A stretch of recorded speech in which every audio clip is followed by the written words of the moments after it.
ಸಕಲ ಭಗವದ್ಭಕ್ತರಿಗೂ ಸಜ್ಜನರಿಗೂ ಮಂಗಲವಾಗಲಿ. ಎಲ್ಲ ದುಷ್ಟ ಶಕ್ತಿಗಳನ್ನು ದಮನ ಮಾಡಿದ ದಾಮೋದರನ ಶ್ರೀಕೃಷ್ಣ ಪರಮಾತ್ಮನ ಅನುಗ್ರಹವಾಗಲಿ.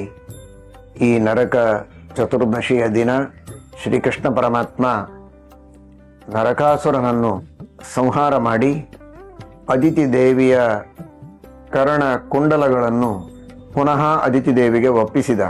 ಇವತ್ತು ಶ್ರೀಕೃಷ್ಣ ಪರಮಾತ್ಮ ನಮ್ಮೆಲ್ಲರ ಭಕ್ತರ ಉದ್ಧಾರ ಮಾಡುವುದಕ್ಕಾಗಿ ನಮ್ಮಲ್ಲಿರುವ ದೋಷಗಳನ್ನು, ನರಕ ಸಾಧನೆ ಆಗುವಂತಹ ಏನೆಲ್ಲ ದೋಷಗಳಿವೆ, ಪಾಪಗಳಿವೆ, ಅವುಗಳೆಲ್ಲವನ್ನು ನಾಶ ಮಾಡಿ ವಿಶೇಷವಾಗಿ ತನ್ನ ಮಹಿಮೆಯನ್ನು, ಶಾಸ್ತ್ರಗಳ ತತ್ವಗಳನ್ನು,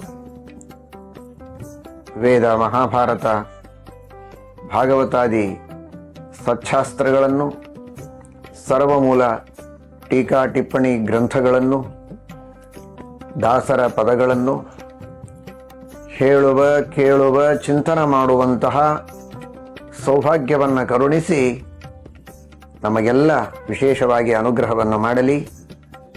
ಎಲ್ಲ ಕಷ್ಟಗಳನ್ನು ಪರಿಹಾರ ಮಾಡಿ ಮೋಕ್ಷ ಮಾರ್ಗಕ್ಕೆ ಅನುಕೂಲವಾಗುವ ಎಲ್ಲ ಸಾಧನೆಗಳನ್ನು, ಸೌಭಾಗ್ಯಗಳನ್ನು ಕರುಣಿಸಿ ಅನುಗ್ರಹಿಸಲಿ ಎಂಬುದಾಗಿ ರುಕ್ಮಿಣಿ ಸತ್ಯಭಾಮ ಸಮೇತನಾದ ಶ್ರೀಕೃಷ್ಣ ಪರಮಾತ್ಮನಲ್ಲಿ ಹಾಗೂ ನಮ್ಮ ಗುರುಗಳಲ್ಲಿ ಅಂತರ್ಯಾಮಿಯಾದ ಭಾರತೀ ರಮಣ ಮುಖ್ಯ ಪ್ರಾಣಾಂತರ್ಗತ ಶ್ರೀಮನ್ ಮೂಲ ಸೀತಾ ಸಮೇತ ಶ್ರೀಮನ್ ಮೂಲರಾಮ ದಿಗ್ವಿಜಯ ರಾಮ ವೇದವ್ಯಾಸ ದೇವರಲ್ಲಿ, ವಂಶರಾಮ ದೇವರಲ್ಲಿ, ಪ್ರಸನ್ನ ವಿಠ್ಠಲ ದೇವರಲ್ಲಿ ಭಕ್ತಿಯಿಂದ ಪ್ರಾರ್ಥನೆಯನ್ನು ಮಾಡುತ್ತೇವೆ.